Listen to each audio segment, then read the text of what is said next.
సీట్లలో ప్రైవేటైజేషన్ చేసింది మీరు. జీవో 107, 108, 133 జీవోలు నేను గుర్తు చేయాల్సిన అవసరం లేదు. ఆ జీవోలు తీసుకొచ్చింది మీరు. ఇక్కడ వాళ్లకు పాపము కష్టం ఏంటంటే ఈ రోజు 5 సంవత్సరాల్లో వీళ్ళు ఏమీ కట్టలేకపోయారు. ఈ రోజు కేంద్ర ప్రభుత్వం గాని రాష్ట్ర ప్రభుత్వం బడ్జెట్ 2 సంవత్సరాల్లో 7,000 కోట్లు పెట్టాలి అంటే అది కష్టం.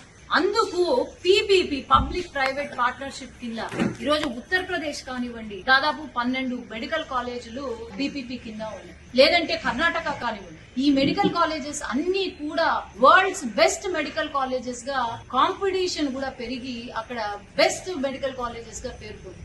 ఈరోజు సైన్స్ లేదంటే మెడిసిన్ ఫీల్డ్ లో టెలిరేడియాలజీ అయితేనేమి, న్యూక్లియర్ మెడిసిన్ అయితేనేమి, లేదంటే పెట్ స్కాన్స్, ఇవన్నీ అవసరం. జగన్ గారు ఆయన కంటే డబ్బులు ఉన్నాయి, లండన్ కి పోయి ట్రీట్మెంట్ చేయించుకుంటాడు. లండన్ కి పోతాడు, ఏమన్నా జ్వరం వచ్చినా లేకపోతే ఏమన్నా టాబ్లెట్లు కావాలన్నా లండన్ కి పోతాడు. మరి అటువంటి ఆధునిక ఏదైతే మెడిసిన్ ఉందో అది మరి పేద ప్రజలకు అవసరం లేదా అని నేను ప్రశ్నిస్తున్నాను. ఈ రోజు ఒక మాట మాట్లాడే ముందు ఫస్ట్ మీరు తెలుసుకోండి, ప్రైవేటైజేషన్ అంటే ఏంటి, పీపీపీ అంటే ఏంటి. ఈ రోజు ఒక ప్రైవేట్ వాళ్లకు కట్టడానికి ఈ 2 సంవత్సరాలలో పూర్తి చేయడానికి ప్రైవేట్ పబ్లిక్ పార్ట్నర్షిప్ కింద ఇస్తుంటే పాపం వీళ్లకు చాలా కష్టమైపోతుంది. ఒక ప్రశ్న నేను జగన్ గారిని అడుగుతున్నాను, ఏంటి అంటే మీకు నిజంగా అంత ప్రేమ ఉంటే మెడికల్ స్టూడెంట్స్ పైన అంత ప్రేమ ఉంటే ఎందుకు మీ పులివెందలలో శాంక్షన్ అయిన మెడికల్ హాస్పిటల్, గవర్నమెంట్ హాస్పిటల్ ఏదైతే ఉందో అది ఎందుకు పూర్తి చేయలేదు మీరు? మరి నిజంగా మీకు అంత